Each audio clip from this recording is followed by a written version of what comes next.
VGC is supported by Patreon. Check out patreon.com/videogameschronicle for more podcasts, ad-free browsing, and extra content. Thank you for your support. Your time is up, my time is now. It's VGC the Video Game Podcast, episode 151, with me, Jordan Middler, and Chris Scullion. This week it's the Game Awards hangover, but first, good morning, Chris. Welcome. Good morning. I've got bad news. We've got 8 more hours of the Game Awards to watch, so if you'd like to just get the CMS back open and get some more stories in there. We split just after 4, which was about 6 hours ago at the time of recording, and then I lay in bed for another 40 minutes because my brain was so wired that I couldn't just fall asleep, which was great fun. How are you? Yeah, not so great. Yeah, I stuck around after it. I wrote a "Here's Everything Announced" story, so that took another wee while. I don't think I KO'd until about 5:30, 6 maybe. It's the most wonderful time of the year. It's a weird one. But at the same time, it was still enjoyable doing it. But just we're suffering now for it.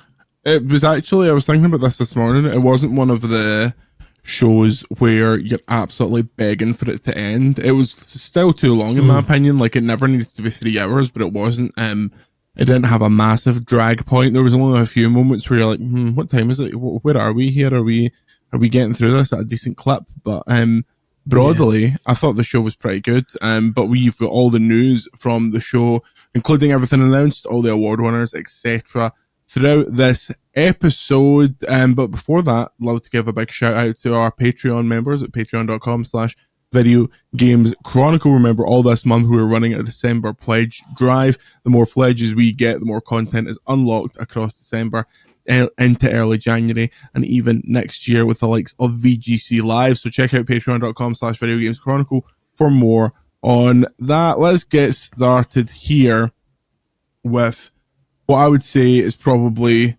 the biggest announcement, or at least it's the announcement that got my cockles warmed. There's probably an argument for you that there's a certain blue bomber that got you slightly warmer cockled, but Star Wars Fate of the Old Republic has been announced and is being directed by Casey Hudson, the director of the original Knights of the Old Republic game, the Mass Effect trilogy. There's a quote here from Casey Hudson. This is a quote from the press release for the game. Developed by Archinaut Studios in collaboration with Lucasfilm, Star Wars Fate of the Old Republic is a new single-player narrative-driven RPG and spiritual successor to Star Wars Knights of the Old Republic. This studio was apparently founded in July 2025, so it's probably going to be about 40 years before we see anything from it. But it was a cool trailer, and it was a big thing to stick out there when. Although there had been whispers about it and we kind of knew something was happening, the scale of it wasn't quite as clear, and I didn't know that it was Casey Hudson, which is exciting. I mean, considering, like you say, the studio was only set up in July, so that means they spent 5 months making the CG trailer, and now they're going to go, right, time to actually finally start making the game. But yeah, it's a good one. It's a nice wee. It's always nice to start with a bombshell. Yeah. Especially as we'll get to much further down the line. I don't think it ended with quite the same bombshell. So it's a nice to that should have been at the end. Yeah, it really should have. I know that it's like Jeff talked about it at the end, and he said, "Oh, you sometimes come here and you see trailers for games that you're not going to be playing for a long time, and this is probably like a 2028, 2029 game. Like, I understand that, but the hype of a new Old Republic game, especially following the weird situation around the remake of the first game and the fact that it's a new Casey Hudson game, is like, I agree. It probably should have finished off, but it was a hell of a night for Star Wars. We'll get to that later. But I think there was a decent balance between games that are fairly soon, games that we knew about, games that are on that further out spectrum. Less massive games than I was kind of expecting, but it's weird. Like, the Game Awards is usually the big show. Paul White is usually on stage, but he couldn't make it. He was too busy at St. Valentine's Day Massacre. But did you think the balance was all right between the big stuff and kind of the Not small stuff, but not the headliney stuff. It was fine. Like you say, I would have expected a few bigger things like that than that, but I think that's because I think, it's like every time people hype up to a ridiculous degree and people start convincing themselves that Final Fantasy is going to be there. And even like it was ridiculous that people would have assumed that Half-Life was going to be there because that was never going to happen. But even so, you would expect like maybe one or two biggies, but like beyond that. But I think it was fine. Like you were saying earlier, there was only a few bits where it lulled. You always get the Game Awards or Summer Game Fest or Gamescom lull where they realise that they need to throw in some fucking Google Play Store adverts or trailers for games that are already out, and they're just reminding you that they're out. You get quite a few of those. Or the Hoyoverse Power Hour. The random Chinese RPG Power Hour, like a lot of just games you've never heard of that are apparently massive. So there was some of that, but not a wild amount of it. Like it was kept busy throughout the stream, which was good, but not good from a working perspective. But certainly there was a decent wee wave of interesting stuff and stuff I could give two shits about. Well, expect to see the next time we talk about Fate of the Old Republic to be like after 4 years of silence, Fate of the Old Republic has re-emerged, or Casey Hudson has left Argonaut Games. This list isn't quite in chronological order. It's more where we're doing the interesting stuff, and then we'll do a rundown of the different kind of headlines here.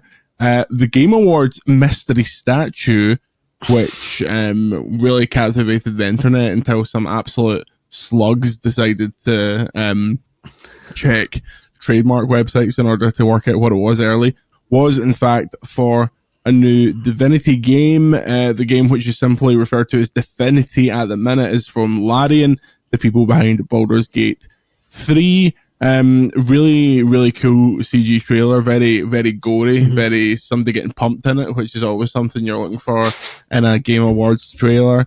But this is they didn't say much about it other than it's their biggest game ever, which, considering the size of Baldur's Gate 3, is frankly ridiculous. But Chris, this feels like a moment this is Larian cashing in their Baldur's Gate 3 cachet. They can do whatever they want at this point. The Divinity Original Sin series was obviously popular, but this feels like it will take this series and make it mainstream the same way Baldur's Gate 3 did for Baldur's Gate. 100%, because Divinity was one of those kind of, with the greatest respect to it, it was always like a B tier series. That game. Like you wouldn't hold it up there with the top game series in the world. But after Baldur's Gate 3, a lot of people will be kind of paying more attention to this now. They might even be going through the old back catalogue, playing through previous Divinity games in preparation for this, because this is another one that feels like it might be a wee while off. It's a shame the statue wasn't for Altered Beast, as had been previously suggested. But I'm not mad. I saw that the Larian on their official Twitter account made their profile picture the leaked trademarks, which I thought was quite a nice touch. They took the screenshot of the trademarks and just put that up. That was quite good. But yeah, it's going to be. I've no doubt it's not my type of genre, as they say, but I know there'll be a lot of people who'll be really excited about that, and if it's anywhere near as good as or as well received as Baldur's Gate 3 was, and they might very well be back on that Game Awards stage in a few years' time, collecting a few gongs for it. Collecting worst game of the year at the Razzies. There's between the kind of games that are really popular now, and we talk about it a lot with the fact that like the From games are so popular at the minute, and they're super hardcore. Like the weird, esoteric, hardcore RPG genre is really doing the business at the minute, and it kind of flies in the face of the idea that the popular games are just your classic like a Ubisoft open world or something like that. Everything has to be that basic. Like I hope the success of Baldur's Gate 3 and the excitement for this, and obviously the success of Clay Obscure last night, makes some companies go, well, why don't we just try and do this weird thing that's very for an audience, and it might not sell 20 squillion, but it might do decent, and we'll get like good recognition for it, and it'll be a good way to generate talent. Next up, I want you to tell me about Coven of the Chicken Foot, which is a debut game from Bruce Straley, who directed the last couple of Uncharted games and The Last of Us before departing from Naughty Dog after like 25 years. Yeah, so he, like you say, he was at Naughty Dog for a long time. He started as an artist on the Jak and Daxter games and then worked his way up to the kind of co-director role. And then, yeah, like 7 years ago, that might be a number I've plucked out my hoop. He quit and just said, I'm done with the games industry. There was the rumblings of bad blood. Like he just said, F this for a laugh and just left. And then came back 5 years later, so it was a couple of years ago, like basically saying, all right, I've had some time out away from the industry and now it's time to be back. There's still stuff we need to do with this medium. And he says he wanted to make like smaller games that were more emotive. So he's made this Coven of the Chicken Foot where you play as like an old granny, I think she's a witch. And she's teaming up with this big giant monster thing.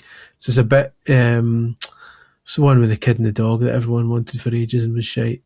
The one with the kid and the dog. Oh, Last Guardian. Yeah. It looks like that, but the kid is substantially older and the dog is a monster. A biped. Yeah. Exactly. So in that sense, it's nothing like it. But it looks really cool. The art style's pretty awesome. It looks like there's some nice interactions between the two. As far as new IPs go, I'm quite excited about this one. So, Coven of the Chicken Foot. Who you never know, John. In a couple of years' time, they'd be standing up there collecting a few gongs. Yeah, they might be collecting a few chicken feet. Everyone will be up there doing the chicken foot dance that's going to be halfway through the game. This is Bruce Straley. It's interesting to see him back. Like the last thing he did was co-direct Uncharted 4 with Druck, and then obviously Neil Druckmann became like the golden child of Sony, and he's getting to do whatever he wants. So yeah, it'd be nice for Bruce to come back and show off why he came back, I suppose, because you think it would have to be such a compelling idea to come back, because you could retire on the fact that you co-directed fucking Uncharted 4 and The Last of Us. Like you don't really need anything else beyond that. I'm sure his coffers are richly peddled. You know, I don't think he's doing this one for the money. But yeah, this is an interesting one. Go and check out that trailer. Next up, the PlayStation Store's own Resident Evil Requiem got a new trailer showing off what appears to be emo Cody Rhodes, aka Leon S. Kennedy, who will be making his return and is a playable character. People love Leon. I love Leon. I think it's interesting that they're doing the dual protagonist thing, but this trailer seems to go down very well, even though we knew it was happening. Yeah, it's good. It's always nice to see the return of Leon Kennedy. But yeah, it's good. I worry that. Is this just like fan service because they couldn't rely on there just being an entirely new protagonist alone? People might not like this Grace Lassie. Should we bring in one of the old dogs back this will be the fourth game he's in as a playable, because he was in 2, 4, and 6. They are bad at that. They are bad for just bringing back old, the end of Village, it's a joke that Chris Redfield appears and it becomes like a third person shooter at the end of it. Like, I do understand your plight. Like, that's the problem when you make such iconic characters and you've kind of struggled to make characters of that icon status in the intervening time. But these new characters don't get the chance to become icons because everyone's like, yeah, but Leon's in this. Yeah, but Claire's in this. Yeah, it's the fact that Grace's mother was previously part of the wider Resident Evil lore, that feels like there's a lot of kind of interesting stuff that can go in with there. And I'm worried that we'll get to a point where she's just about to emote about her mother and feels there's some sort of big twist happens, and then Leon boots the door and goes, all right, and takes over at that point. But listen, for all I know, it looks excellent. The trailer looks excellent, and with any luck, this time next year, they'll be on the stage collecting a few gongs. Leon Gongady, they call him. For me, how does he still get the same fucking haircut? What timeline has been going on at this point? How does he still get that? His hairdresser's a zombie now. Yeah, his hairdresser's a zombie. Next up, we got a new trailer for Exodus, which is Wizards of the Coast sci-fi action RPG starring Matthew McConaughey. Have you got a Matthew McConaughey voice? This is all the only reason I'm reading this. The other one, because he's the one who goes, all right. Yeah, he talks like this. He's way over here. And I believe he is a big WWE fan. He is. He likes his wrestling. He used to talk about... That's not very good, Matthew McConaughey. It doesn't matter. We're just kind of over here, just kind of an effeminate cowboy voice. He used to talk about Ed Strangler Lewis, and he used to talk about Killer Kowalski. It starts as Matthew McConaughey and it turns into Mark Cerny. Yeah. It's a little bit more of that kind of... The PlayStation 5 Pro. Really nice. Yeah. Mark Cerny. And then we go over here to Jim Ryan. Oh, hey, Jim. I was the system architect on PlayStation 5. I actually launched the PlayStation 5 from my kitchen table. Did you know that? I'm friends with Chris Green. Nah, Jim, you and I both know that's bullshit. Famous Mark Cerny. Hey, partner, Mark Cerny.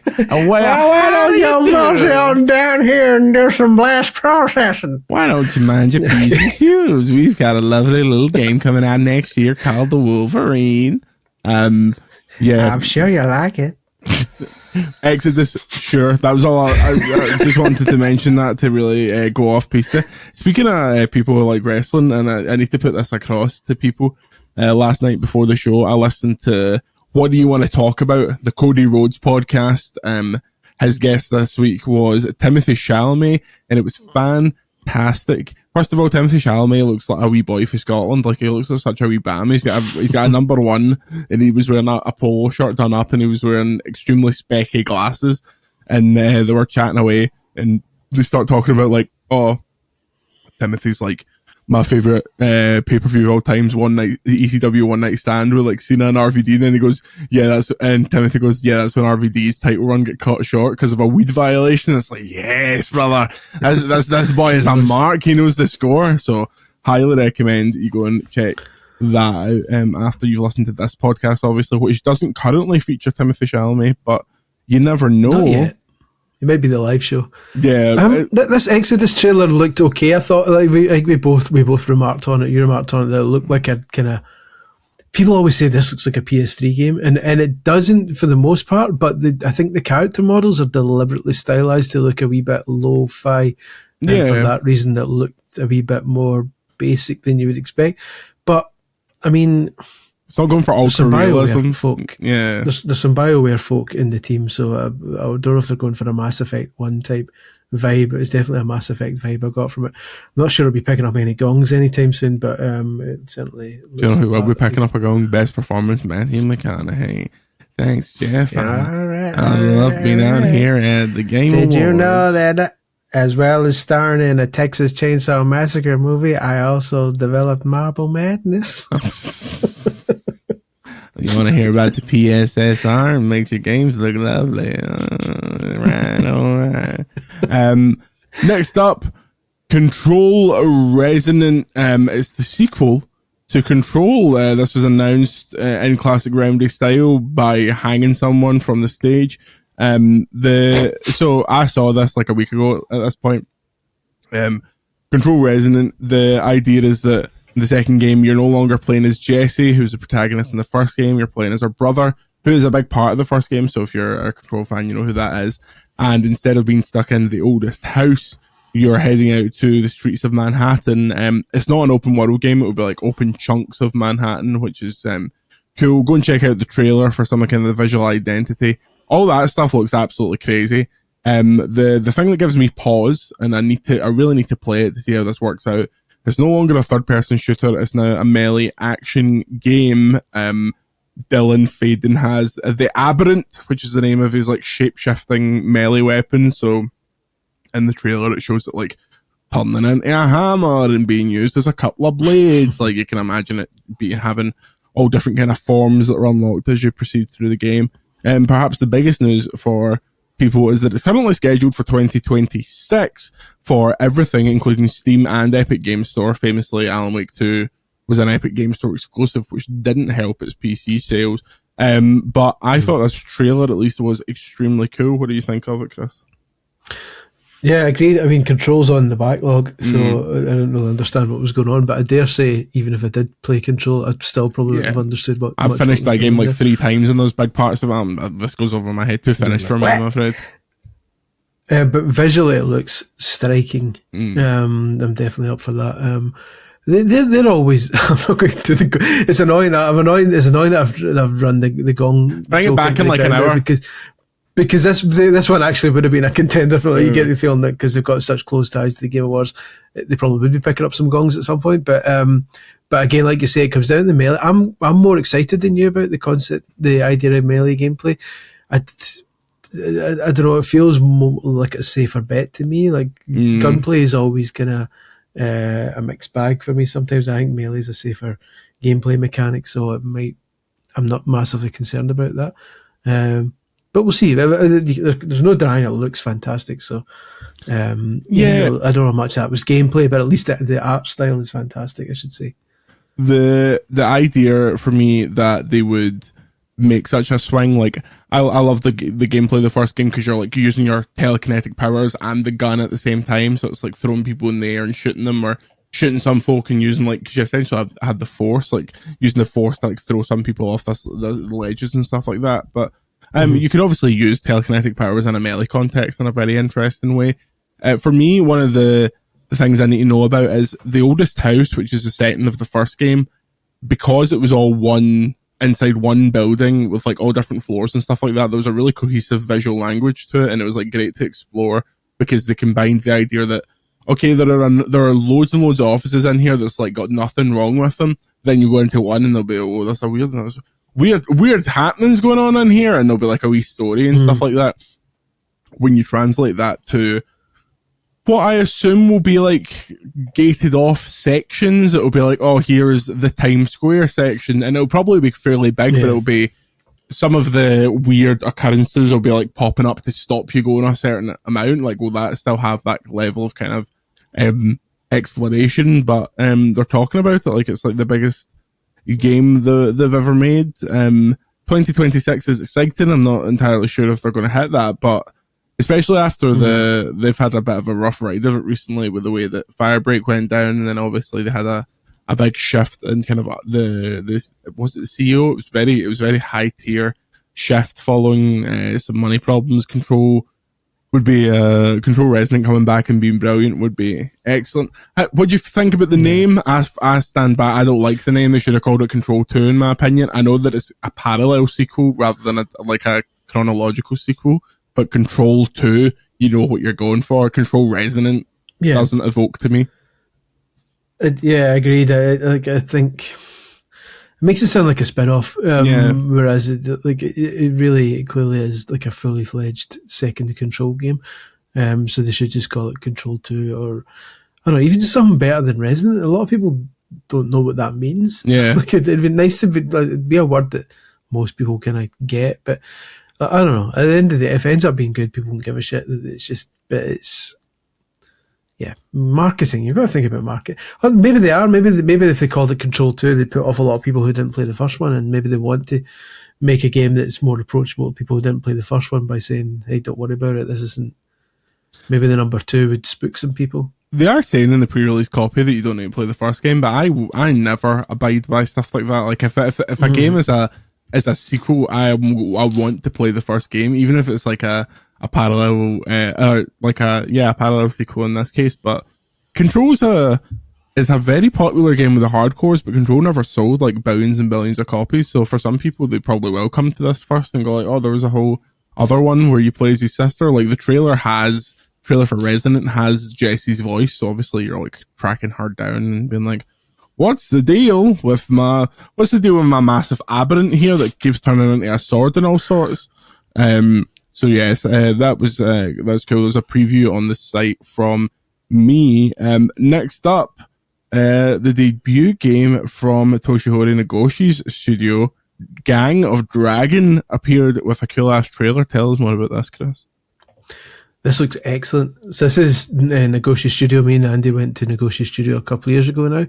for the first ever Western language interview with Negotiation Studio, I think you'll find still on the site, hunted down, where he reveals very little, understandably. But he was basically talking about this. He told us at the time a couple of years ago that he wasn't going to let the Yakuza fans down, which heavily implied that it was going to be a Yakuza-like game, and that's exactly what this is. It looks much better, like much more detailed than a Yakuza or Like a Dragon game, which is no mean feat because they look the part. And it looks like, obviously, for the longest time, the Yakuza games have been in a fake kabukicho in Tokyo called Kamurocho instead. This looks like it's actually real, like he's actually setting it in proper kabukicho, and people were pointing out there's real kind of brand names in it, but Yakuza had that as well. It just looks really cool. I was doing a bit of research. It stars Ma Dong-suk, no jokes, and he was the guy from Train to Busan. And the Marvel film Eternals, was he in that? He's a big bastard. They've made big Yakuza, man. Whereas your Kazuma Kiryu is very slick, very sleek. Big Don Lee is just going to batter you. He's built like Samoa Joe, which I appreciate. Yeah, this trailer was crazy. I'm looking forward to seeing more of this. I wonder if this will push RGG on the Yakuza side, because I suppose the Yakuza games, Like a Dragon, I apologise, have very much changed what they're all about these days. So if this goes back to just being like a traditional Yakuza brawler, like I'm currently playing Yakuza 0 on Switch, and it's very different to the modern RGG games that have become like a full-on party-based RPG. So maybe there's a gap in the market for this. Yeah, I'm excited about it. It's I like a bit of film grain. I like a bit of film grain in a game, and this is I absolutely always turn it off. First thing I do is turn off film grain. I pay for I'll be honest, I do as well.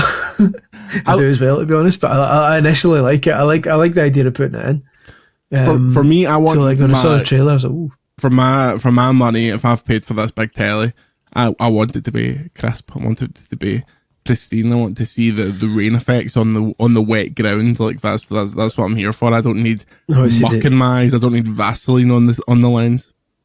I want to see the individual pieces of grain. Yeah, you want to see on the film. So Big Don's grain. We both win.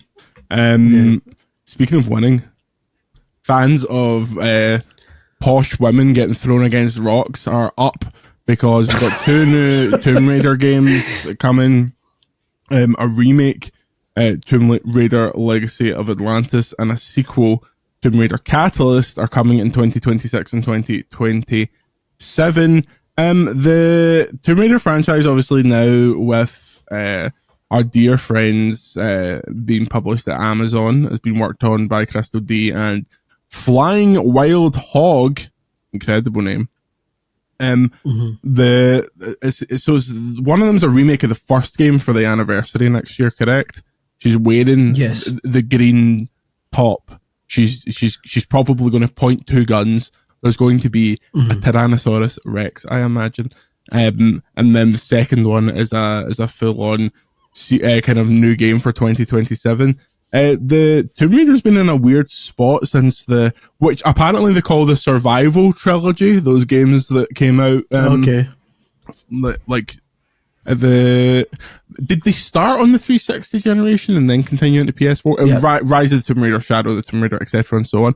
But I thought those games, at least by the third one, got very good. I mean, they were very clearly Uncharted-likes, but they were pretty good Uncharted-likes by the end of them. I even really liked the first one. Like, I think the first one had better. I maintained this at the time and got flamed for it, as they say. But I think the Tomb Raider reboot had better bow and arrow, more satisfying bow and arrow mechanics than The Last of Us did. I much preferred firing a bow and arrow off some boy's napper in Tomb Raider. So yeah, I've liked the was it the Survivor trilogy? Apparently. So if Catalyst, which is the sequel, is like them, and it kind of looks like it will be, because it showed you some tombs, I believe, with kind of like puzzly bits. Any raiding? Which is what I mean. I don't want to commit. but I'd put my money on some Raiden. Yeah. At least some Raiden. So you don't want to commit, but you will put your money on it. So what does committing look like to you? Committing would be all my money. Okay. This is all I'm only committing. I'm only putting like a few grand on it. Yeah, and that's chump change to Chris Scullion. Let me tell you, those books. Listen, books ain't free. My mattress is padded with £100 notes. So if Catalyst, which I believe is set in Northern India, I've done the research, plays like those three, then Party Time and Legacy of Atlantis, this will be like the second remake, won't it? Did Anniversary counts as a remake, doesn't it? Because it wasn't like for like. But this is more of a reimagining, I think. Oh, great! Because there's it's not beat for beat. Apparently, there's surprises in there that weren't in 2 T-Rexes, 3 T-Rexes. Yeah. Maybe a wee Diplodocus or two. To take them down with 400 bullets. So yeah, I'm excited about both. I like a wee bit of Tomb Raider now that it's good again. So a double helping, yes please.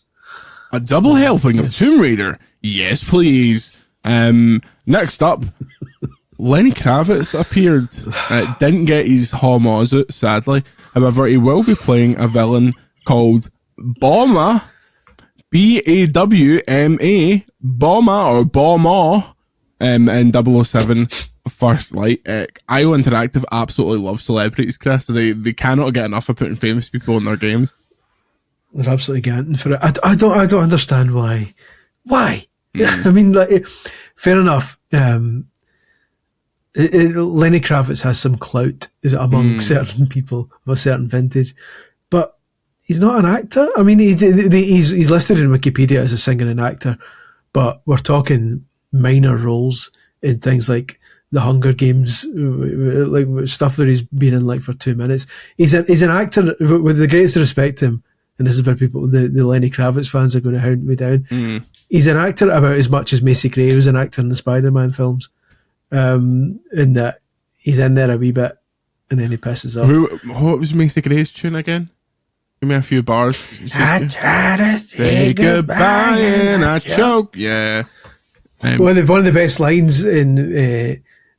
that used to be my party trick was my Macy Gray impression, where it was literally just one line where I'd go, but I'm just a prisoner.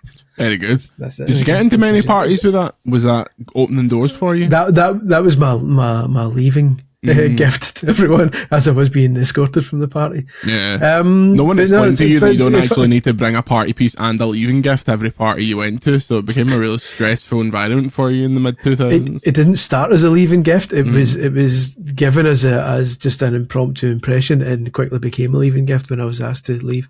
Kravitz is of that era though, isn't he? The kind of millennium era of Macy Gray where you're Fly Away and American Woman and was that one? Are You Going to Be My Girl? Whiskey in the Jar. No, it's not. Are you going to go my way? Is that it? Are you going to go my way? Yeah. Are You Going to Be My Girl? I think I've never heard a Lenny Kravitz song that I would listen to again in my entire life. Like, he just makes absolute flumph music, in my opinion. He's in the John Mayer category of I'm sure people like him, but who the fuck cares?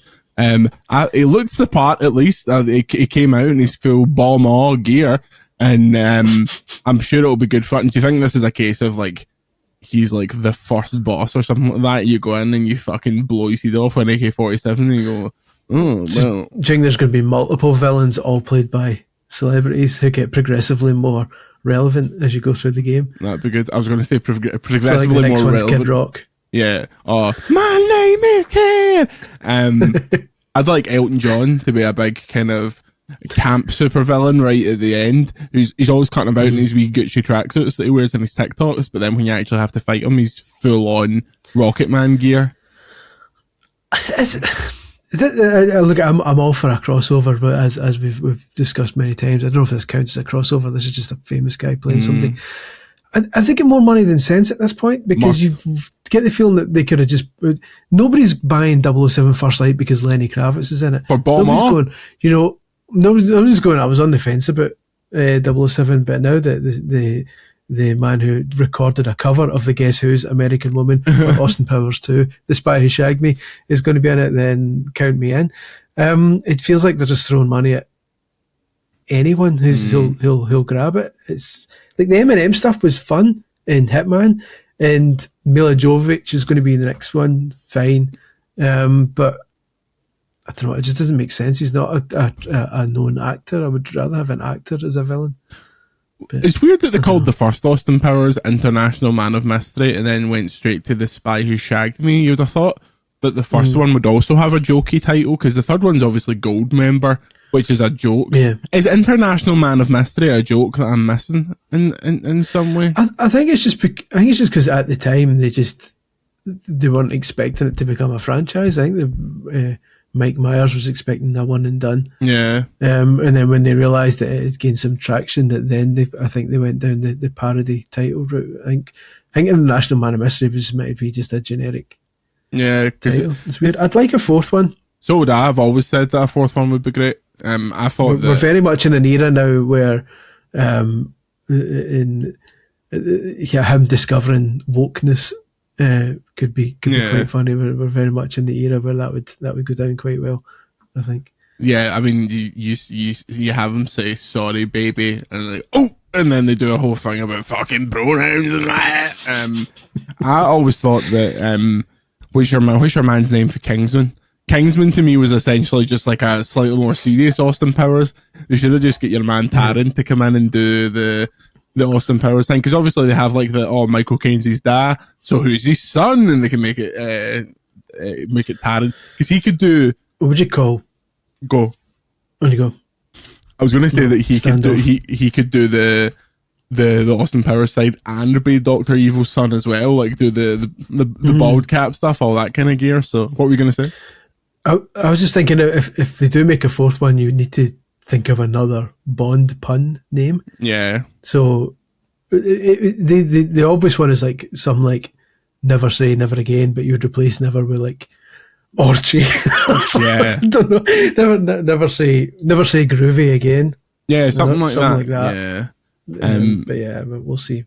Yeah, we'll get working on this. I love Mike Myers. Did you ever see the stuff he did as Tommy Maitland? This stuff is bizarre, right? You need to look it up. Chris, Google this.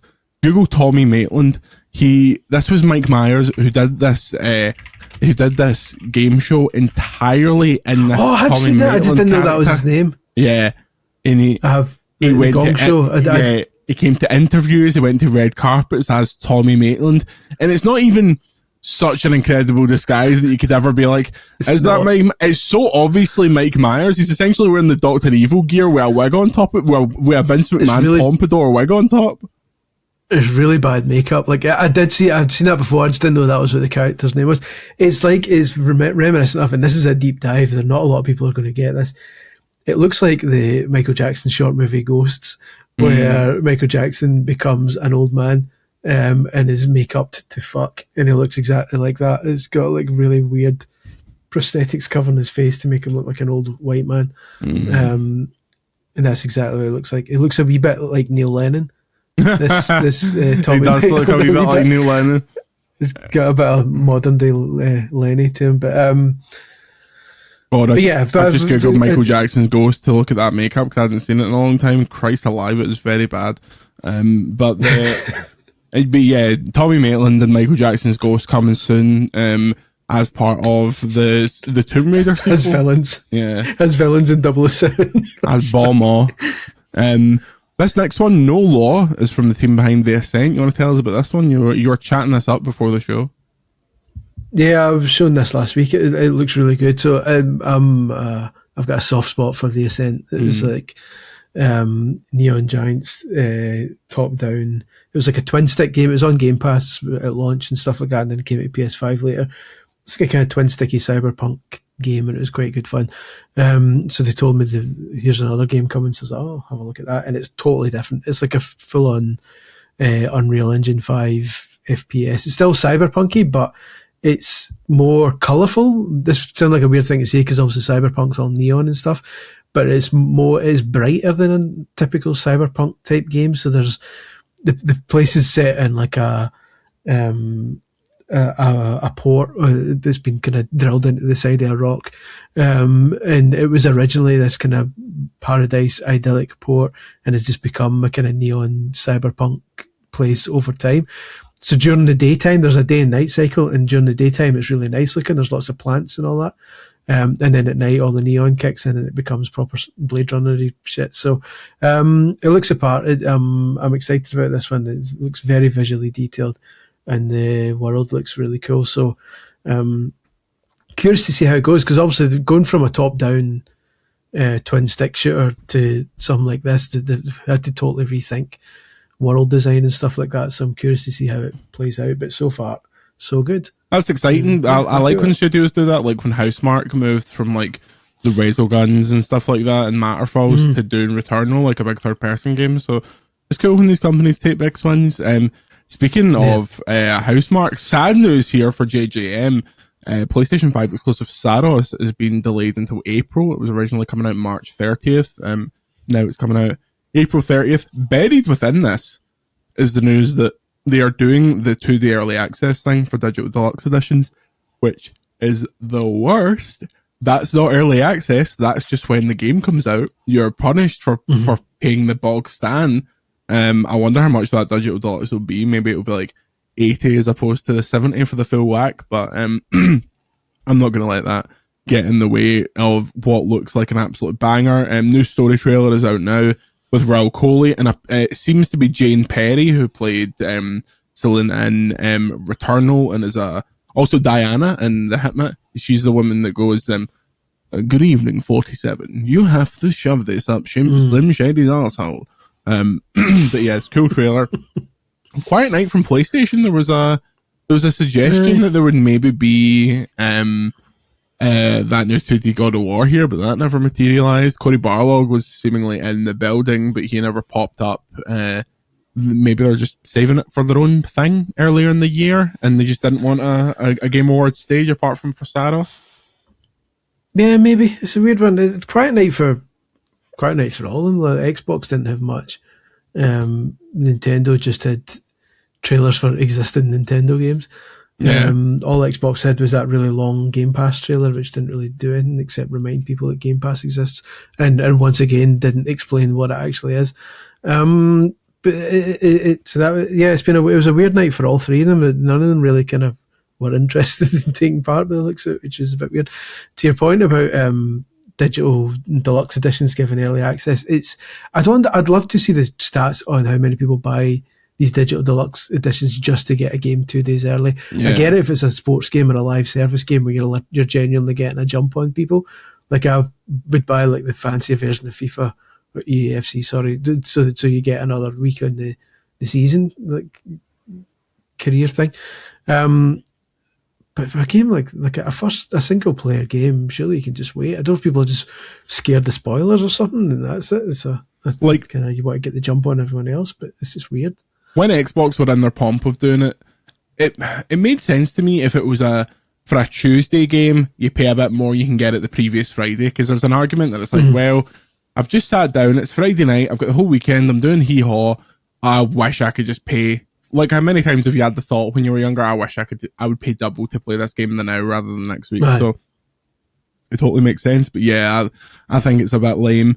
What isn't lame is the new game from Davide Soliani's new studio, Bradley the Badger. This game, go and check out this trailer because it's pretty wild. The game seems to involve a character, Bradley the Badger, voiced by Lenny Kravitz. That's not true. Jumping between various game world parodies. There's like Badger Born, like a Bloodborne parody, The Last Badger, where it's a zombie game. And then it cuts to footage of the developer himself in like live action, who's played by Evan Peters from who plays Quicksilver in the Marvel films. This trailer looks great, Chris. I cannot wait to see more of this. I'm up for this. The voice of Bradley gives me pause, but other than that, pause. See you later, folks. Gives me a literal pause. Yeah. PAWS for those on the audio. That's one of my worst jokes. My favourite bad jokes ever is like it's a Wild West saloon and a bear comes in crying with blood all over his hands, and the guy's, what's wrong? He goes, someone shot my paw. Yeah. Okay. But no, Bradley the Badger looks very good. It's I like on the rare occasions where a game will poke fun at other games. It's been done in the past, not to this extent. What was that really bad Xbox 360 one? Matt Hazard or something? Oh, yeah. Something like that. That did it. There's been a few other games. I believe Gex did it, but more with kind of genres rather than specific games. It's been done a few times, but this looks like the most on the nose. With all the Last of Us and Bloodborne and Cyberpunk references. Sony's going to shut it down for mentioning Bloodborne. It's going to be like, nope, we don't do Bloodborne cart, we don't do anything Bloodborne, thanks, you're getting absolutely fucked and bombed. That's the thing, is you think they're going to have like a Mario stage in it? Nintendo just steps in and goes, wait a minute, Badgermon. But no, I'm up for it. Soliani that knows his stuff. He did the Rabbids games. I should stress the Mario and Rabbids games, not just Rabbids Party. So like, I trust him to deliver. This looks really good. And listen, I'm no betting man, but if I was to take the remaining money after the money I'd bet on the other thing, I would put it on Soliani being on stage in a couple of years' time collecting a few gongs. Congratulations to Davide for the preemptive Chris Scullion Gong Award. The Chris Scullion Gong Show starring Tommy Maitland coming soon. We are going to take a very quick break. When we come back, Sebulba returns. We'll see you in a minute.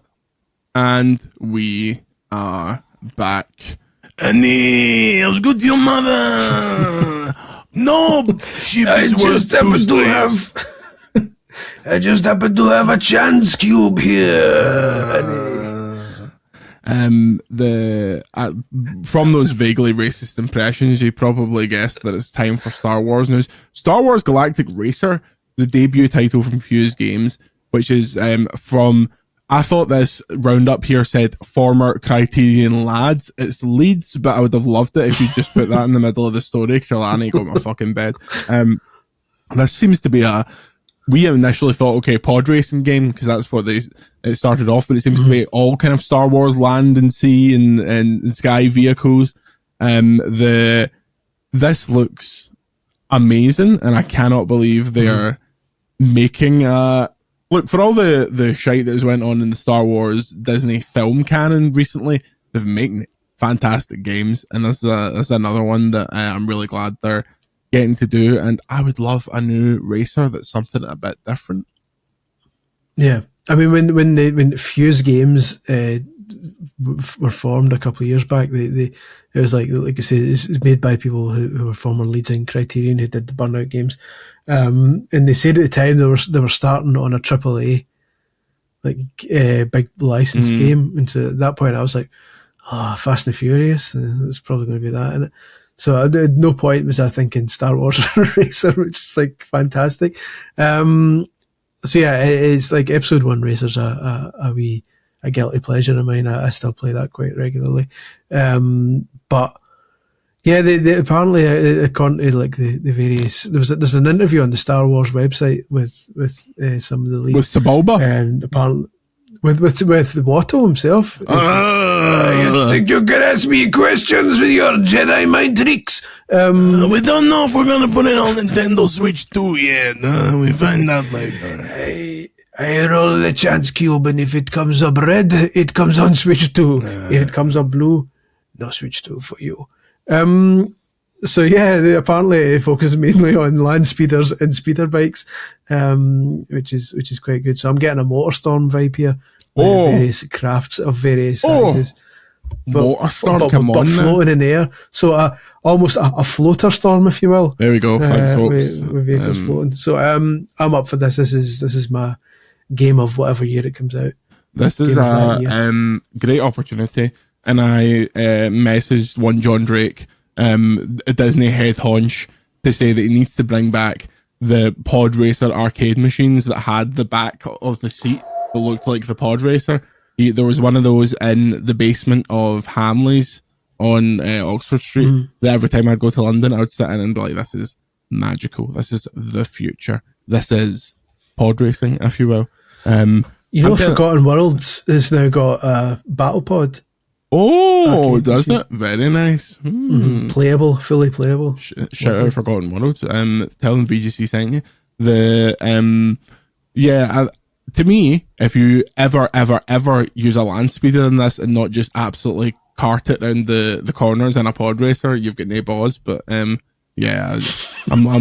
looking forward to this one. And then, shockingly, a genuine surprise, one of the few genuine surprises, the Blue Bomber is back in Pragmata. No, Mega Man Dual Override coming in 2027. They showed about 5 milliseconds of this, but Chris Scullion, your stoner meter was off the charts at this point. Oh, it tipped my desk over. But I'm excited about this. I'm just double checking. I believe the last Mega Man game was released 2018. So it's been 7 years since Mega Man 11 was released, and it's nice to see it. Like, it looks lovely. It's got a wee kind of a pseudo cel shaded appearance, but 2.5D, I believe they call it. It looks lovely. It's not a massive departure because Mega Man 11 was already kind of looked like that. It was kind of fancy 2.5D stuff. So, but you don't want to piss around too much with Mega Man. Like that's about as much as you should be stretching it visually, because if you start pissing around with it anymore, you end up with that PSP one that was absolute garbage where they had the big head. Yeah. Power Up or something like that. So I'm very happy when they played the music first and then it turned into Mega Man music. I was like, that's Mega Man. I recognise that as Mega Man. Sure enough. Mega Man! I just went, Jesus! Sure enough, here comes Mega Man himself. He's like, all right, Chris. So I'm very excited about it. 2027 seems like a long time. Yeah. What seems to be, and I'm maybe being ignorant here, a fairly straightforward 2.5D platformer. I can only imagine it's 40 hours long. They talk about it early next year. You're playing it at Summer Game Fest. It's out the next February. Like, that could be that's 2027 at this point. Like, we're really flying. That's the point. It's only about a year away, isn't it? Yeah. Fair enough. January 2027, I've decided. Yeah, January 1st. January, Mega Man stormed the Capitol is what I'm trying to say. That's kind of the big stuff from the show. However, we would be remiss if we didn't talk about one of the most uncomfortable segments in Game Awards history. For about 10 years, they introduced the cast of Street Fighter to the stage, including Joe, Roman Reigns Anoa'i, Cody Rhodes Reynolds, Noah Centineo, Jason Momoa, not Hiroki Goto, who was too good for the Game Awards. And they showed a brief teaser which seemed to focus on, here is what all the characters look like. And Chris, ever the optimist you are, even you were contorting your face at the nick of some of these. I'll tell you what though. I've changed my tune now. I think the problem was going into it, we've had all the Street Fighter movies have been serious. Even the Van Damme one tried to take itself partly serious. There's a few jokes in it, but let's not beat around the bush here. When the Street Fighter movie came out in '93, that was like they were very much pushing that as a serious business. So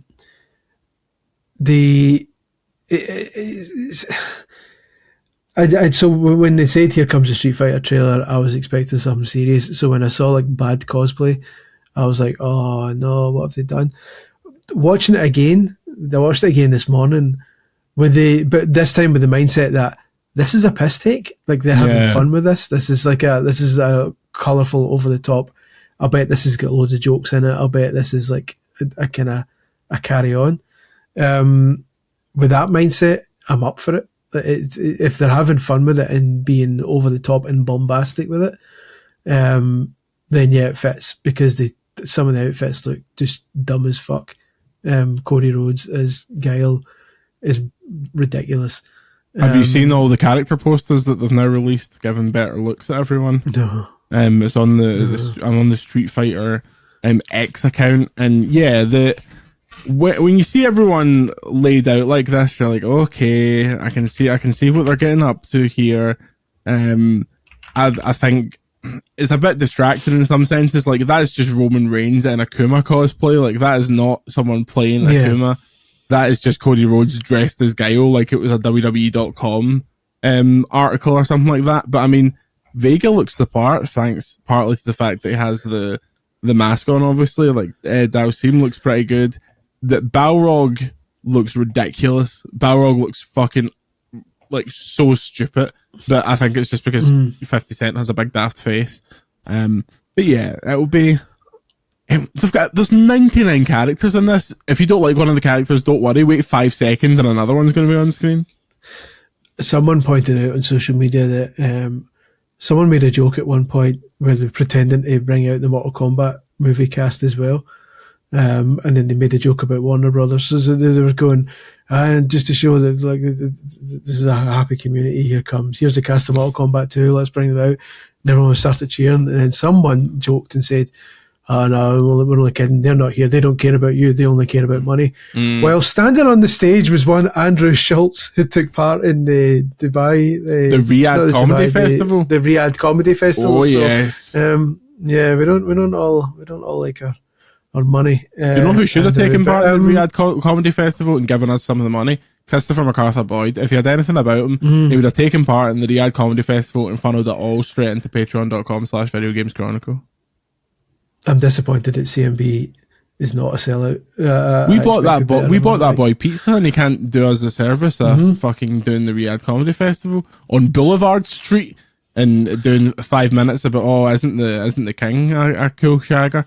Or maybe not a shagger, but you know, that's probably getting fucking, even just that's got to be beheaded off for fuck's sake. No, that's you. God rest you. Right, but I got a lot of CMB was very grateful for that pizza. Yeah, lovely man.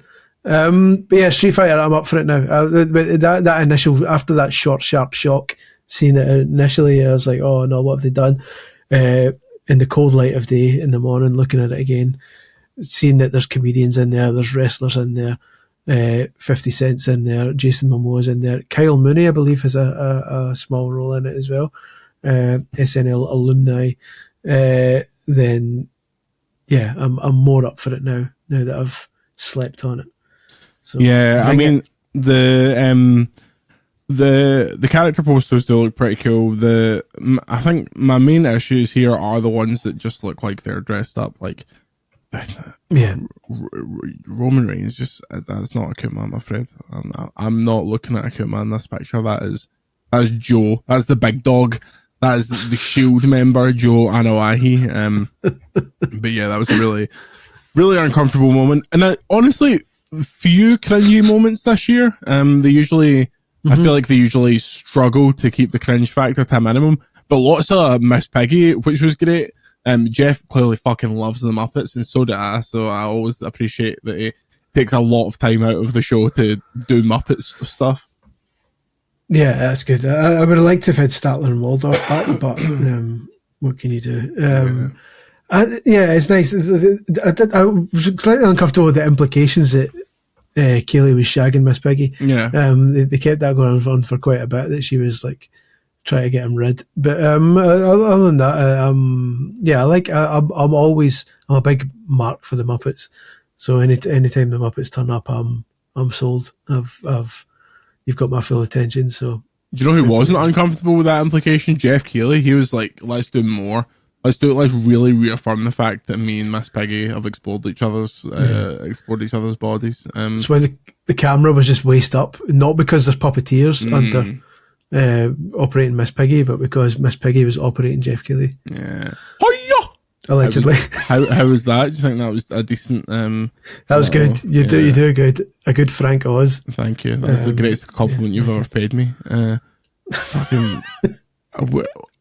Right, we talked about this last night, and I had the idea of giving the Thank Goodness We're Here people the Muppets to do something. I think a Muppets game would be wonderful. You can maybe do like Double Fine do it. Did Double Fine do that Sesame Street game? Sesame Street one. Yeah. So it's in the head. It was a Connect game. Yeah. Although that did provide my greatest Connect moment ever. There's a mini game in that where you're surfing with Elmo, and it's just you standing there on the surfboard. So I was obviously like giving it like many gestures standing next to Elmo, and my wife was in bits. She found it rather humorous. So Elmo, you should be fucking shot for that. Listen, Elmo does well for a child actor. He's makes far more money than he's there. No Kermit last night, which was disappointing. Is that because the person that does the fucking voice these days is shit? Is that why they don't get Kermit out? Kermit's voice these days is like, oh, hello, Piggy, Kermit here. Hello, Kermit the Frog here. I am Frog. Oh, Piggy, I want to tell me about to me. Henson would be spinning. Hey, Piggy, why are you at the Game Awards when you could be working on the system architecture of the PlayStation 5? Hey, Piggy, did you ever develop Sonic the Hedgehog too? Maybe I don't want to make him sound like a bit... Well, Michael Jackson, Sonic the Hedgehog, it all comes back together. Yeah. Oh, we should stress right now that Mark Cerny is above board in like... Mark Cerny made Marble Madness. He's beyond reproach, but for some reason... our Matthew McConaughey impressions went straight to him, despite the fact that he's not Southern. Maybe the reason Jim Ryan left PlayStation was to go and voice Kermit. That's why he's sounding so off. Hello, Miss Piggy. Would you like to light the lights and play the music? The person, I don't know, of all the voices that are easy to get someone to do an impression of, every single person on earth and their dad does a Kermit impression. How was he the one that passed muster? Bad stuff. Found the one guy who couldn't do it and thought, oh, that's an interesting take. Let's make him do it. So disappointing. So in a sense, maybe I'm not disappointed that Kermit wasn't there, because I would have just been focusing on his voice the entire time, which is. I was missing. Right, here's a quiz for you. What is the name of the new Muppet that is the star of the Muppets film with Jason Segel? I could give you all the songs, but I can't remember his name. His name is Gary. Gary the Muppet. Yeah. Those films are fantastic. Second one not as good as the first one, but still amazing. Second one not as good because your face is in it, but the first one is immaculate. Oh, Muppet! Oh, offended! Ooh! Have you got a willy there, Muppet? Have you got a willy? Can't say that. Can't. I don't know why I'm Peter Kay suddenly. You can't say that. You cannot say. You cannot say if a willy's got a cock or not. If a willy's got a Muppet, you cannot say that. You're joking. He's got a finger up his ass. You're joking. I was like Peter Kay. Peter Kay's looking well. Yeah, he's looking well. That was more the bouncer for Phoenix Nights, like the Max and Paddy voice there, rather than the deeper version. Yeah, the full on Peter Kay. Peter Kay on the podcast soon, if we get enough pledges over at patreon.com/videogameschronicle. He'll come on and talk about fucking hoverbother or something like that. Hoverbother? You joking? You go up, you come back down, you go up, you come back down. Hey, do you remember playing Jet Set Willy? Jet Set Willy on ZX Spectrum, and you go dub on the keys. Do you remember that? My mother used to say, don't play with Jet Set Willy, you go blind. You joking? Oh, a bit of blue for the dads. Can you tell that we've had about Sorry, Mum. 2 hours sleep cumulatively? Anything else for the Game Awards? The highlight of the night was that there is a Pragmata amiibo coming. Yeah, which means I'm already trying to think of excuses to justify to my wife. Yeah, of course I've spent 20 quid on a wee figure of a wee lassie. So that's going to go down well. Okay, you know, you see these boys in Japan, and they're going in these shops, they're going into their mandarakes, and they're going into their book offs, and they're spending mucho cheddar on big statues of lassies that are hundreds of pounds. Nobody seems to bat an eye. Where does that go? Does that go in with the fine china? Does that just come out when it's time for a banquet? So I wouldn't worry too much. They must have I imagine that they've got rooms very similar to yours, but whereas your shelves have got Pikachus and PlayStations on them, they've just got a big line of lassies. Yeah, with their skirts up. So I wish I had a big line of lassies. Listen, as long as they keep themselves to themselves, keep it clean. Yeah. wrap it up before they slap it up, then that's the important thing. All I've got is a bag of high chew that I didn't eat last night, that I will be getting tore right into. The number one soft sweet brand in Japan. High chews are fantastic. Yeah, they are. Have you had high terrible. chews? I love high chews. Terrible for the environment. The fact that they're individually wrapped is absolutely insane. But I assume that's a lot of Asian sweets are individually wrapped. I assume that's like a sharing culture kind of thing. They don't want them to just be sat out sweaty. Joe, the rule is that when you're writing a marketing slogan for high chews, it's got to be 5 syllables, then 7, then 5. Come on, that's very good. That's way better than it should be at this level of sleep. Christ alive. What else? Oh, Batman Legacy: The Dark Knight's coming out May 29th. Come on now, that's going to be. That'll be good. That's going to be a good one. I'm looking. I played forward to that. I played that at Gamescom. It's very good. It's very good indeed. Why? I'm so up for serious, John Joker? Carpenter's Toxic. Oh John yeah. Carpenter's Toxic Commando looked good. They took the piss out of the fact that it was another zombie game, while at the same time presenting another zombie game. Well, at the same time being like, give us your money though. What is this? What was the name of that Switch 2 game that got announced? Orbitals. That looked very cool. Yeah, go and watch the trailer for that. 80s anime style. Yeah. But deliberately it was quite blurry to make it look like a VHS kind Quite washed out. It looks like your Sailor Moons, etc. Yeah, go and check that out. Anyway, that's the full runner. The awards this year were, let's say, extremely predictable. Clear Obscure Expedition 33 was the game of the year, and it picked up an insane amount of awards, the most in history. The only categories it was nominated for but didn't win was Best Audio Design, which Battlefield 6 won, and the Player's Voice Award, which was won by Wuthering Waves, a game that we're all playing constantly. I'm never off the Wuthering Waves. I'm playing it right now. Yeah. So, Clear Obscure Expedition 33 won Game of the Year, Best Game Direction, Best Narrative, Best Art Direction, Best Score, Best Performance, Jennifer English, Innovation and Accessibility went to Doom the Dark Ages. Sorry, these are where we have also included the awards that the Game Awards didn't give a fuck about. So if you want the full list, go and check out the website. It also won Best Independent Game, Best Debut Indie Game. It won fucking Best RPG. It won a hell of a lot. By the end of the show, it felt like a constant conga of French people coming up and saying, "No, thank you." Chris, we've had a lot of beef with the French in this podcast. Is it finally time to give them their due? Absolutely not. Come on now. Listen, and here's another thing. Yeah. See the way they drive. No, but but I'm happy for them. But they don't. They've been getting a lot of backlash because of what defines an indie game and what doesn't define an indie game. But at the end of the day, they don't nominate themselves for these awards. We did. The people who decided, okay, that's an indie game, that's why it's in there. I don't.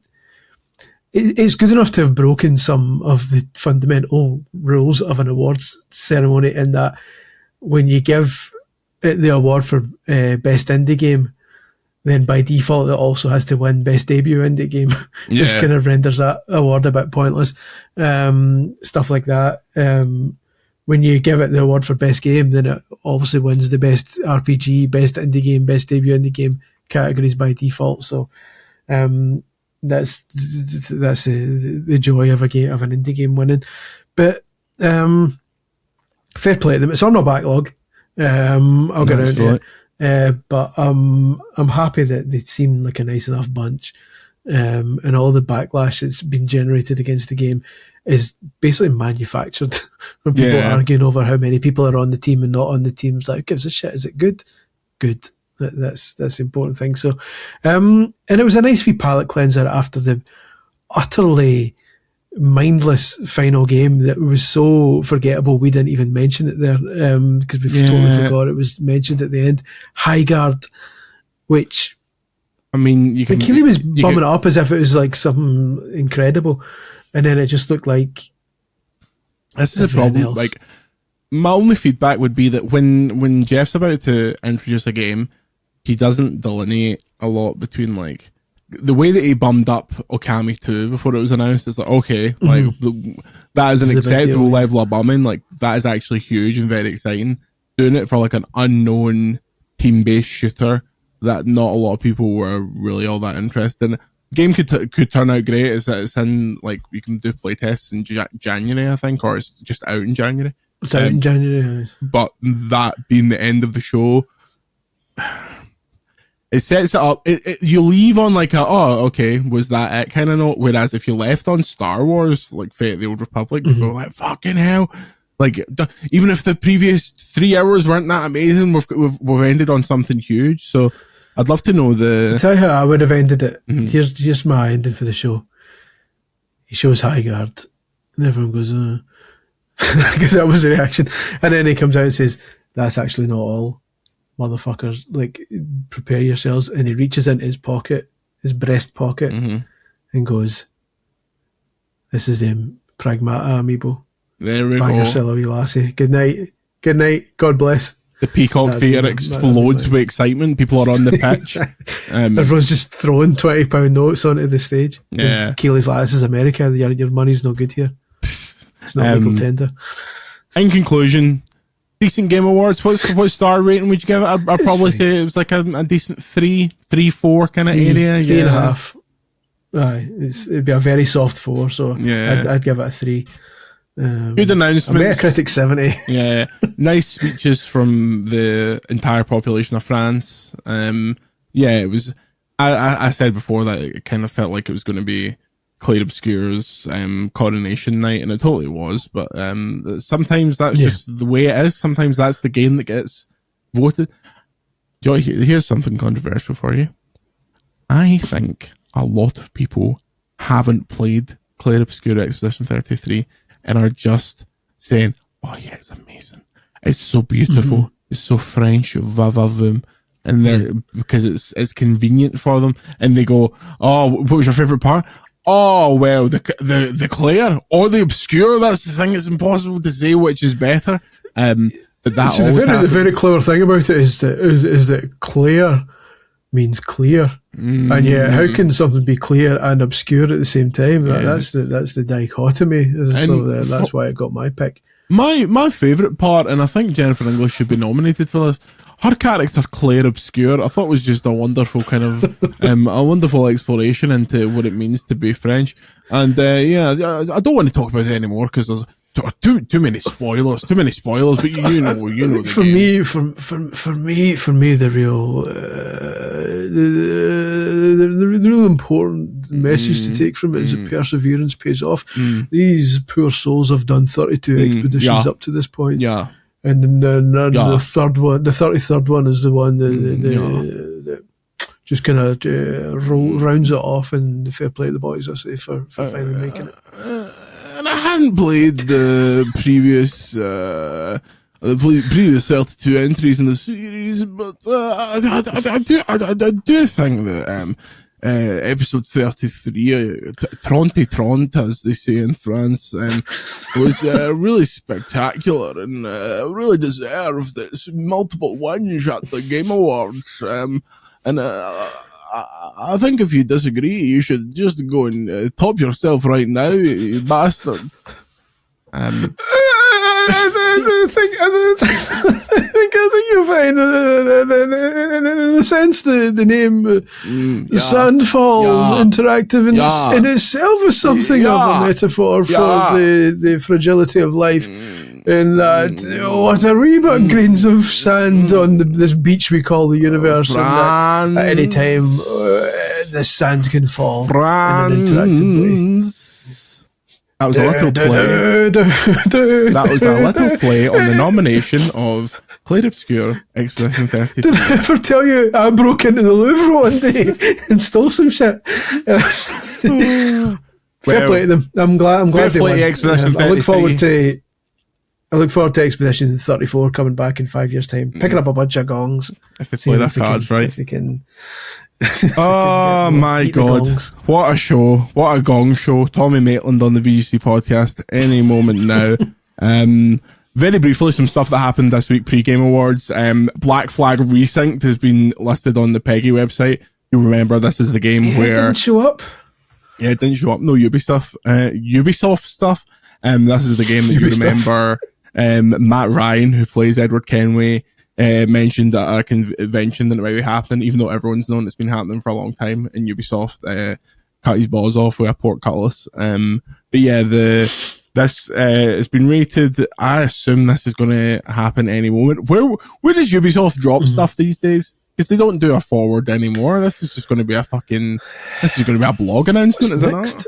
Is this an Xbox developer direct or maybe PlayStation's thing in February or whatever?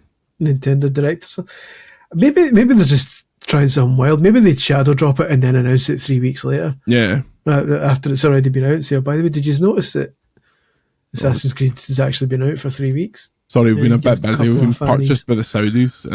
We're still in the middle of all the Saudi shit, so we can only announce games in a massive time delay.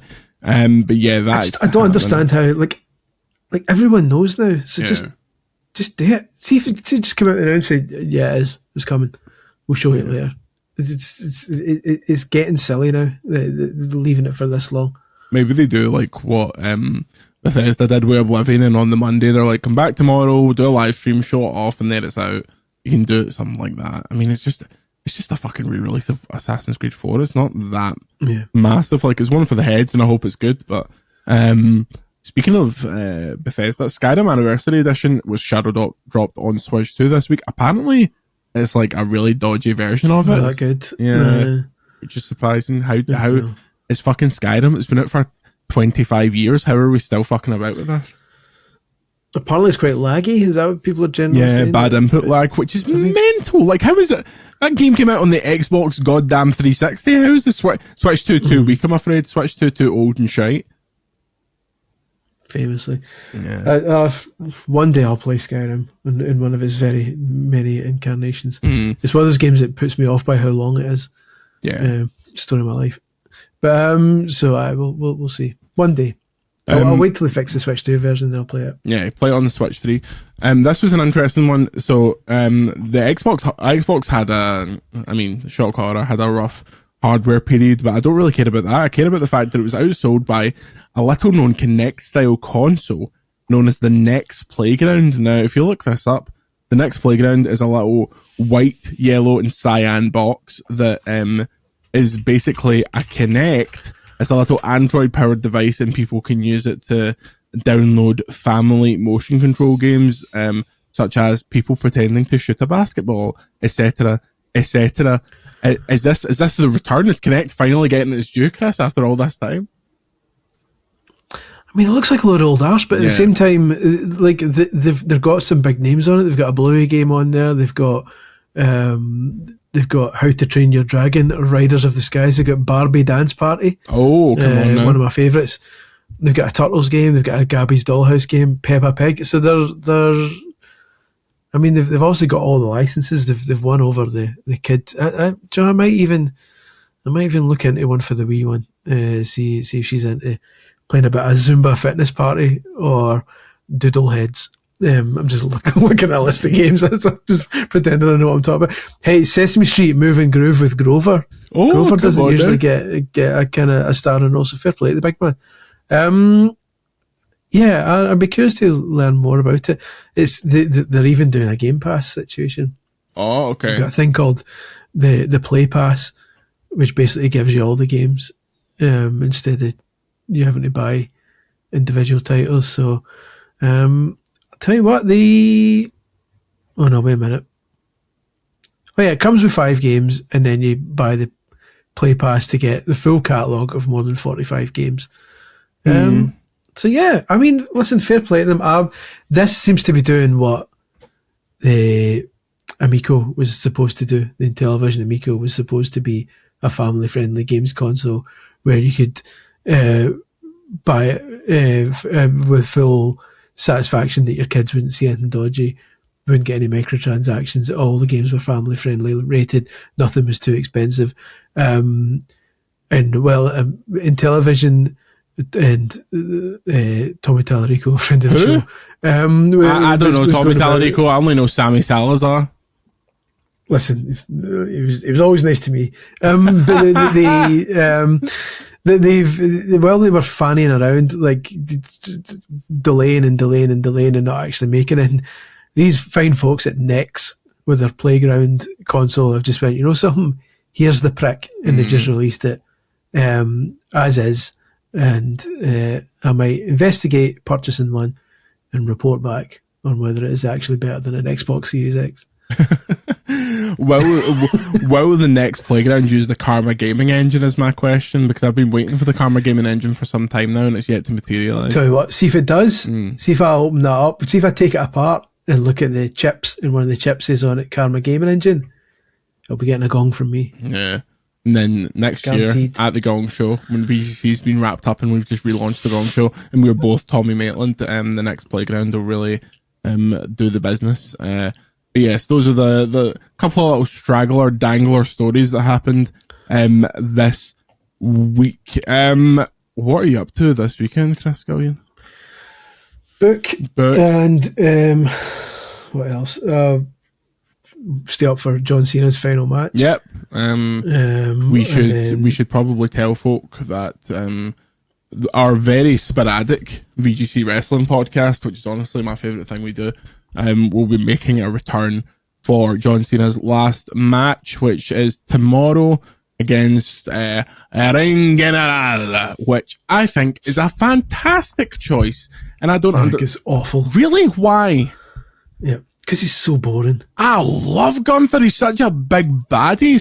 But it's more the fact that he's got no history with him. Like, there's no... I don't want to see a technical match for the guy's final. I want, like, bombastic. I want 100 run-ins. I want good versus evil. I want NWO versus DX. I want the end of an era. I want all this kind of stuff. I don't just want, he's tried to get him in a hold there, but Cena's reversed it. And what maneuver? And a wee finisher. I don't know. He's obviously picked it, so fair play to him, but not for me. I think this was always going to be the way it goes, because the way Cena sees himself and sees his role in wrestling, like, he wants to go out in a traditional sense. He doesn't want it to be this big, Avengers Endgame moment, which put over the next star. Yeah, it's like, have a great match with Gunther, and then the rest of the show is like NXT talent versus main roster talent. But of the people that were in that, as soon as they were doing the tournament, I was like, well, it has to be Gunther, because he was the best wrestler by far. If it was Jey Uso, I would have fucking killed myself. If it was LA Knight, I would have not watched it, because I think he's so boring. Yeah. But I think that John Cena's retirement tour has been a mixed bag, to say the least. It was quite shite for a long time because the heel run was so badly done, and they did stupid things like do the Punk match in fucking Saudi Arabia instead of doing it in Chicago. But I think they've done all his nostalgic opponents. By the way, there was like a big groundswell. Well, not a big groundswell. There was a groundswell of people that wanted his last match to be against the fucking Miz. People who wanted the last match against the Miz must have been 5 years old when they feuded, because that was toilet. That was absolute toilet television. It was so bad. I feel like that's people just wanting the Miz to get his flowers as well before he retires, because the Miz isn't going to get a retirement tour like John Cena. Fucking shite. The Miz is always... He's a good hand. He's a fucking... He's the new Big Show, but all he does is put people over. Yeah. Has the Miz won a match in like 2 years or something like that? He's like a fucking 9-time IC champion, which is a joke. But yeah, the retirement tour thing is a lesson learned. I think they could have done it better. People will just look back at it on the good stuff, like the AJ Styles match, which was brilliant. The last couple of bits and pieces, but finishing off with Gunther slapping the absolute shite out of him, making mincemeat out of his chest, punching a hole straight through his heart. It's interesting because, like, obviously the idea of putting someone over as you're going out is a traditional wrestling thing. I think Gunther would have been a perfect choice if this was happening like 3 or 4 years ago, but Gunther's like longest reigning IC champion of all time. He's only not been a champion in the WWE like for 10% of his entire, like, Gunther's a made man. I don't really think it would have been right now. unless they're trying to push Gunther up into like the AAA space. But it's he's got no personality though. You need to be the top man. You need a personality as well, and I don't think he's got one. I think that, I think he's got a personality that doesn't really lend itself well in promos necessarily. Like, I wouldn't mind if he had a stick man. Like, he needs a Heyman, not necessarily Heyman, but he needs someone to do his talking. But I liked when he was a big fat bastard. I preferred it when he was a big fat bastard. I thought that was a striking visual. This massive guy that can move so quickly, and he's just like made it a absolute cow meat. But now that he's sleek and he's thin and he's got a fit bird, it takes away from the fantasy element of him. Here's my finish. They get into a big slapping match. Gunther is slapping the utter piss out of Cena, but Cena's not going down. He's not going down. But he's dazed, so he's standing dazed. The Gunther leans back against the rope, big, and comes forward for the ultimate slap. And Cena ducks out the way. The ref gets it right across the face because the ref's a bit smaller. Yeah. Big slap across the face, the ref's out. So, hijinks are about to ensue. Something's a running. The masked person, who's been doing the rounds, comes out. Who everyone thinks is Seth Rollins, but isn't Seth Rollins, comes out, walks up to Cena, low blow. Cena loses. Masked person reveals himself to be Nikki Bella. Yeah. Teaching him a lesson for their marital troubles. Very, very uncomfortable relationship drama to end the career of John Cena. And Cena's raging because it's the new Montreal Screwjob. Cena didn't know anything about it. He starts drawing WCW in the air like Brett did. AEW. Yeah. No, I think there is no way in the world that this match doesn't end with Cena getting choked out but not tapping or giving up. Like, just even smile on his face as he fucking never give up. Goes into unconsciousness, and that's like the end of it. Which would be like fine. Then Gunther rolls out the ring, fucks off, Cena in the middle of the ring. There's rumours that it's going to open the show. Everyone comes out. If they fucking do that, Triple H deserves to be executed. Like, this has to be the last fucking hour of the, because no one's going to watch the rest of it if it's not the main event. Like, no, exactly. They presumably then they bring everyone out. All the faces from back come out and lift them Leave the memories alone. When you are with me. Then you get Ric Flair's big sweaty face crying for an hour while everyone appears. But yeah, I think that's how it'll go down. But we'll post that fairly shortly after that show in the next couple of days. So get it watched, get it thought about. We'll have a poll on the Discord about it. Another wrestling themed point of business. We are preparing soon to be doing VGC Afterlife. I'll soon be explaining the process, because this time our season ticket holders and some insiders, depending on the numbers, will be allocated numbers for specific entries, and whoever wins will be, not only the wrestler will become the VGC Afterlife champion, but also their corresponding patron will also get bragging rights for being the champ for this year as well. So just to add a wee bit of fun and games to it. So keep an eye out for information there to see what number you've drawn if you're one of the eligible participants. Wonderful. Thank you very much for listening / watching. Check out all of our Game Awards coverage on the website. I am going to put this podcast out and then lie down because I'm very sore, because before the Game Awards last night I decided to play football because it was my last match of the year, because next Thursday I will be live and in living colour with one Chris Scullion and one Andy Robinson. So it's going to be, that's not VGC Live, by the way, don't worry, you've not fucking missed for tickets. No. We didn't organise it. I never get tickets, I never book flights. 20 days time. So we beverage, next week to celebrate the festive season. So no football for me. So I have been nursing an incredibly sore leg this entire record. If you see me moving around, I'm not trying to work a shite out my arse. I'm trying to stop the blood pulling into my thighs. You're trying to work a pragmata amiibo out your arse. Bring back that feature. What was the easiest amiibo to work up your arse? I know, the ranked, the best fitting. Easiest Yarn Jimmy Yoshi. Robo, You can just ball one. it up and shove it right up there. Enjoy a weekend of shoving it right Although up it's Samus's bike, Samus's bike is like a new contender because it's quite thin. Yeah, long ways But kind of lengthy. works. Yeah. When we get in our Miles Easy McKenzie that I retrieval. can work it up my arse. Thank you very much for your support. Patreon.com/Video Games Chronicle. Say goodbye, Chris. Goodbye, Chris. We'll see you next time.